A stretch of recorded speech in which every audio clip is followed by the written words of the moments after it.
Dear Christina, are we really God, or is this just some new age mumbo jumbo? I'm so glad you asked.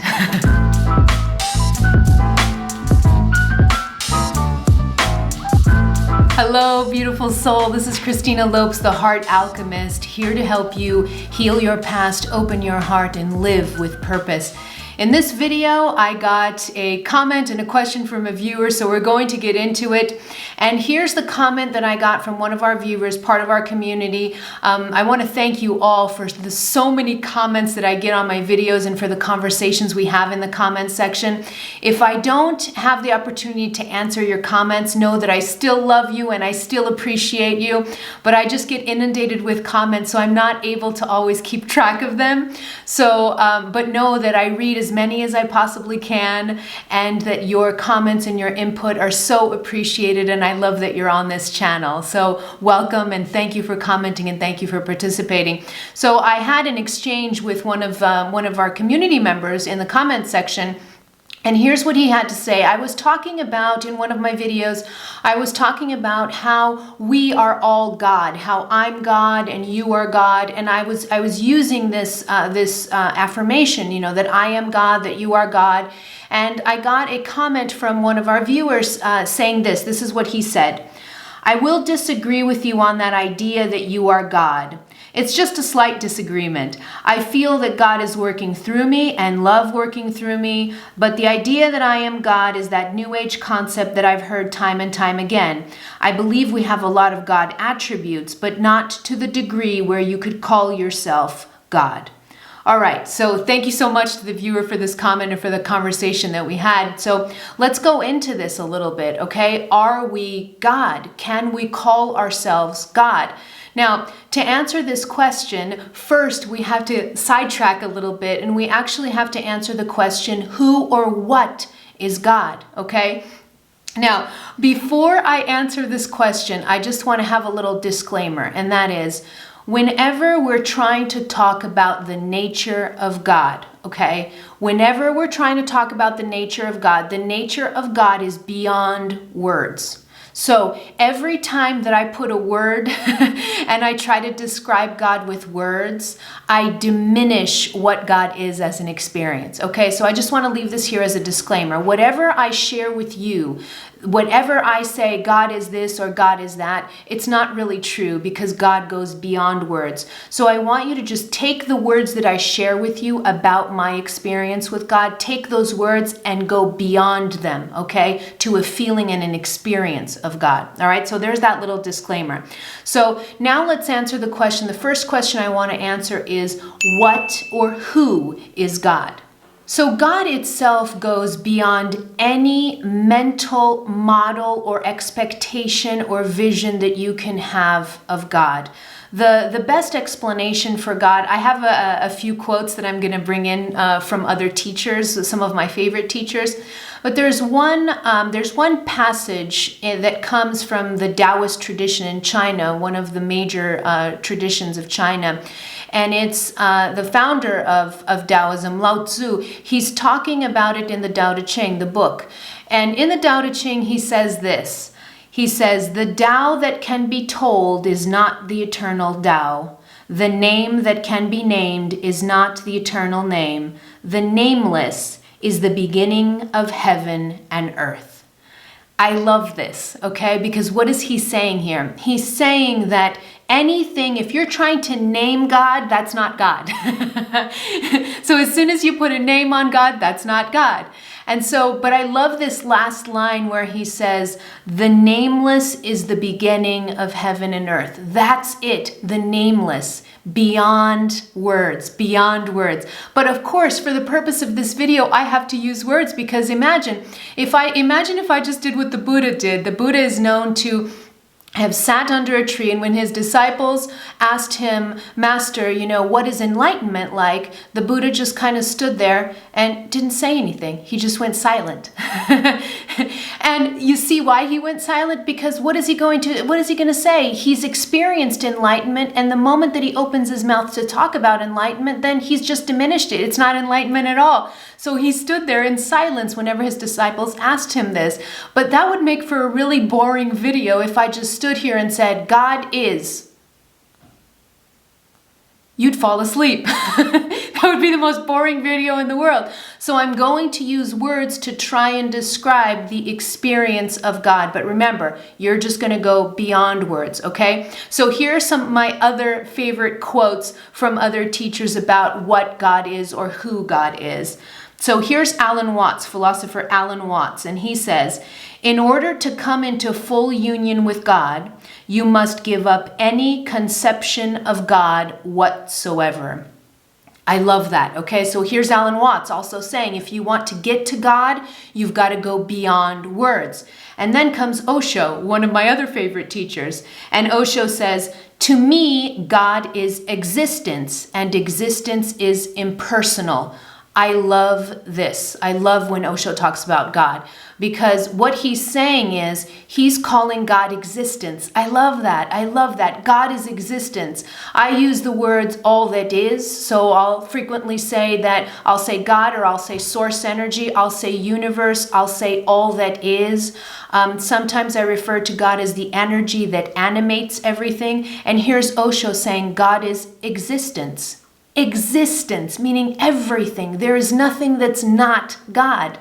So here's Osho talking about that. So these are just some of my favorite quotes. There's another one from Ram Dass that I love. This is one of my favorite quotes about God. So here's Ram Dass, another favorite teacher of mine. Here's him talking about God. All of us here are one in drag, appearing to be many. I love that. I love that definition. So what he's saying is that we're all one. We're just dressed up differently. So we're all God dressed up in different suits. And that makes us appear that we're, these multiple things, that we're all different, but we're not. We're all God appearing in drag. So that's Ram Dass. I love that definition. So here's a little bit about the definition of God. Here are some words that I gave you for you to try and understand God on a mental level, although God cannot be understood on a mental level. It's beyond, source energy is beyond the mind. It's beyond words. But I did give you some words to try and get you to the door of God. See, there's a good way of putting it. All of these words, all of these descriptors, they get you to the door of God. But now you have to open it and you actually have to experience God yourself. No one can ever talk about God or explain God on an intellectual level, because source energy is so far beyond words, so far beyond mind. It's an experience. As Osho says, God is existence. Okay, so there's the answer to that question. What or who is God? God is existence. God is all that is. God is the energy that animates everything. Okay, now to the second question, which is, am I really God, or is this just a New Age mumbo-jumbo concept? Okay, now to answer this question of am I really God? Well, the quick answer is yes, you are, because God is all that is. But I want to answer this in more detail so that you can understand really in the depths of your heart how I see reality and how I see God trickling down to me and you and to everyone and to everything. Okay, so you're in luck because I am a very gifted artist. So what I'm going to do now is I'm going to draw how I see reality. I'm going to draw it, and because I'm such a gifted artist, you're going to be able to totally understand this. Okay, so stick with me. Okay, so here's my wonderful drawing. So here you are, this amazing, beautiful bag of bones. Okay, so there you are down here thinking that you're separate and God's way up there. Okay, so now I'm going to draw a really beautiful, amazing funnel. Okay, and this funnel goes all the way down to you. All right, this funnel is actually going to turn into you, okay? So here's the funnel. Now, at the top of this funnel is where God is, okay? So here's God at the top of this funnel. As soon as God pours into the funnel, now what does a funnel do? The reason that I'm using an example of the funnel is because a funnel concentrates energy down into something, right? So a funnel directs energy, it directs a liquid, it concentrates it, it focuses it, okay? So God enters this funnel. As soon as God enters this funnel, then we have the object subject split, okay? So God then splits itself into object subject. This is where the I is born, okay? So as God is going down the funnel, God keeps concentrating itself, turns itself into this object subject. And this means that I begin to perceive myself as an I. I am Christina, you are Joe or Mary, okay? So as soon as the I is born, that's where the world is divided between subject and object, okay? And that's merely just a step down in the level of consciousness. It's merely a concentration of God energy in this funnel. And then I keep going down the funnel, and boom, here I am. So out of this funnel comes a focal point of God, okay? So this is the way that I see things. This is the way that I see reality. I see us, you and me. Look at this beautiful stick figure again, my amazing drawing skills. I see you and me as a focal point of source energy, okay? So up here, this here is nameless. No words, okay? No words up here. Up here, words, all right? Down here, words, I'm sorry. Up here, we've got nameless, okay? Nameless. Down here, we've got name, okay? So, as soon as God enters the funnel and splits into object and subject into the I, then we have words, then we have names, then we have labels. But you see what I mean? Do you see what I mean about when you use words, you're not really at the full level of God? Why? Because God is a step up in this funnel. When you get to this step up here, no words. There's no names, there's no words, there's just silence up here, okay? Beyond mind. But then when God focuses down the funnel, then we come into the territory of mind, we come into the territory of the I, we come into the territory of words. And then the energy further concentrates into the 40 trillion cells that are you. So you are a focal point of source energy. I told you I was an excellent artist, you see? Nobody draws a stick figure like Christina does. Now to a third question. After I've gone through this drawing and I talked to you about the funnel and how God kind of funnels down into this focal point that's you, then the next question is, why does God funnel down into a focal point? Why does God focus itself into a focal point? And the answer to this question is God focuses and funnels down into the focal point that's you and that's me and that's the flower and that's the bee and the dog and the tree and everything. God funnels down and focuses because that is the way that split, when God splits itself into object and subject, when God creates or funnels itself down into the I, God then is able to become self-aware, okay? So the funneling, the fact that God is funneling down into the focal point that is you, it's an evolutionary process because without you, God would not become self-aware. Isn't that incredible? Isn't that incredible to know that you are a focal point of source energy and that through your eyes, source energy becomes more self-aware? Isn't that the most incredible thing you've ever heard? It's incredible, isn't it? Because it's showing that you are so unique, right? You are the funneling down of God into a focal point of 40 trillion cells and 30 trillion bacteria. That's what makes up your bag of bones, your body. is made up of 40 trillion cells. And so you are the product of God focusing itself down into the person, the I, that constitutes you. And it's through your eyes, through your unique eyes. No one sees the world like you do. And it's through your unique eyes that the universe becomes more self-aware. So you being you, you just existing right here and right now watching this video, you being you means that you are helping the universe evolve. You're not only participating in the evolution of the universe, you're not only participating in the evolution of God, you are helping God become more self-aware. You're helping God evolve.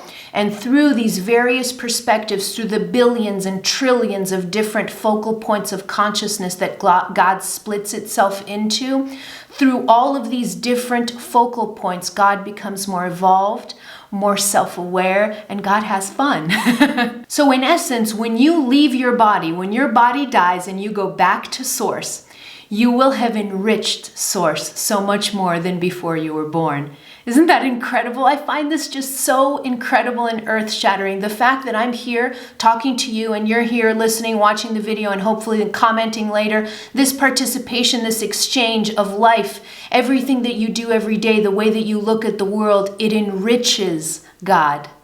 Isn't that amazing? And so when you leave your bag of bones and you go back to Source energy and you let go of the I, you let go of the subject and object and you go right back to Source, you'll take back to Source so much more information. Source will become more evolved because of your unique perspective, because of you just being here and existing. Okay, so now to the fourth and last question, and that is, okay, you can say to me, all right, Christina, fine, I get your understanding of God. I understand we're all God. Okay, makes sense to me, but so what? What's the big deal? So what if I'm God? Well, there's a lot of so what here. It's really important that you know and that you experience that you are God, because as soon as you come out of that sort of religious dogmatic indoctrination, and when I say religious indoctrination, I just don't mean if you were officially brought up in a religion. All of us, even people that haven't had any religious experience, we've all come with a certain religious templating because the religious templating has been so strong in our reality for thousands of years that even people that are not religious have been kind of absorbing the templating and the programming from religious indoctrination for a really long time. So the moment that you get out of this idea, this type of paternalistic relationship with God, where God is considered a man, a person, okay? So religions have been relating to God at the level of the I, okay? And that's a lower level of consciousness than Source itself is vibrating at, okay? So religions have been kind of having this relationship with God that is personal, right? God is a man. God is usually seen as a father figure. Interesting as a side note that God is a man. Why is God a dude? Why can't God be a woman? If you're going to talk about God as a person, why has God never been a woman?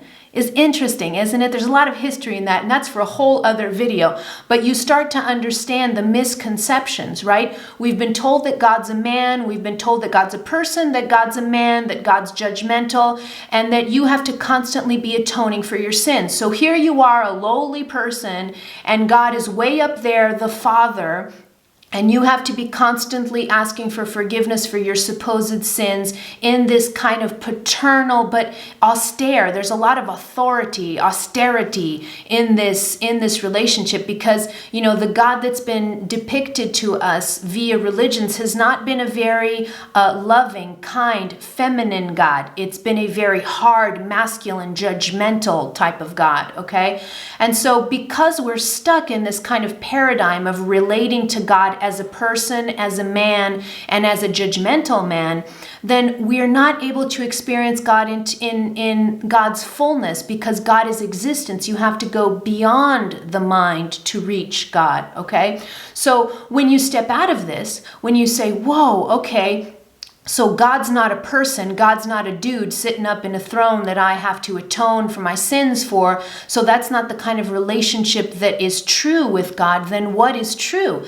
And as soon as you start sitting with the understanding that you are God, that you are God, your whole life changes. Your entire life changes. And I'll give you 2 examples of how my life changed. And I want to hear actually in the comments below, when your direct experience of God, your direct experience of source energy, what has it brought to your life? But I'll share 2 things, 2 really life-changing experiences that happened to me when I started to experience God as myself and myself as God. The first thing that I experienced was total and unconditional love. I didn't feel alone anymore, okay? Once that separation disintegrates, and once you feel yourself and you know yourself and you experience yourself as creation, as experience, once you experience yourself as existence, as all that is, you don't feel alone anymore. There's no loneliness because you know that there's this God energy just funneling down through you constantly, that you are constantly loved, that you are cherished, that you are so honored. And I could feel that love. Once you go beyond the level of the mind, once you go beyond this paternalistic relationship, this personal relationship with God, and once you experience God as this energy, as everything beyond words, then everything becomes love. You understand how loved you are, how cherished you are. And that changed everything for me because I don't feel alone anymore. I could be alone, but I don't feel lonely anymore because I'm always accompanied by this love. This love is always streaming through me. Okay, so that was the first thing. The second thing that was earth-shattering to me was when you understand that you are a funneling of source energy in this body, then you understand one key thing, and that is that I mattered. I understood that I mattered. I mattered, that I was a unique funneling. I was a unique perspective of source energy, and that no one else saw the world the way that I did, and that I was enriching source energy. I was helping source energy evolve every single day that I opened my eyes. I was helping source energy evolve. And isn't that incredible to know that I matter, that you matter, that you have purpose, that you come with great purpose, that no one sees the world like you do. And that is amazing because it means that every day you get to choose how you want to see and experience life. All right? So that was the second thing that was earth-shattering to me, was I came to the realization that I mattered. And you see how different this is from the religious view of God. In the religious view of God, God is way up there. God is really high and you're really low. Get on your knees and pray. You see, come down. So that there's this constant understanding that you are lower than God and God is way up there. And the only way that you're going to get way up there is, oh, surprise, surprise, is if you go through an intermediary like a priest or a pope or God knows whoever. There's always got to be an intermediary to help you get to God. That's how we were taught to relate to God. But no, that's not true, because once you realize that you are God, that you are a focal point of God itself, then you realize that you matter. You're not this lowly, insignificant thing. You matter because through your eyes, source evolves. Through your eyes, source becomes more self-aware. And there's no one like you. And so when I came to this realization that I mattered, then when you come to the realization that you matter, what happens? You sit up straight a little bit more, don't you? And when I say you sit up straight, it's not that you're sitting up straight because you're getting cocky or because you're getting arrogant. No. There's no cockiness in God realization. There's cockiness is in ego realization, okay? But in God realization, there's no cockiness. You don't sit up a little straighter because you're getting arrogant, because you know you're God. No. You're sitting up straight because now you know that you matter. And when you know that you matter, then you start asking yourself some profound questions, which is questions like, what am I doing with my life? Do I want to keep living it this way? How does God want me to live? How does my source want me to live? How does my source see life? How does my source see life? You see, You start asking all of these different questions when you sit with this realization that you are God, when you experience that you are God, and it makes you sit up a little straighter. It makes you start asking more profound questions about your life. And so I leave you with this one. This is one that I've asked myself so many times, and I still ask myself when I get up in the morning. Sometimes I ask myself, how do you want to see the world today? How do you want to see the world today? Ask this to yourself. Now that you know that it's God that's looking through your eyes, ask yourself this question: how do you want to live your life? And how do you want to see the world? I leave you with that question. Leave it in the comments below. I'm really excited about this conversation. And never forget, I love you, beautiful soul. You're doing so well, and I am out.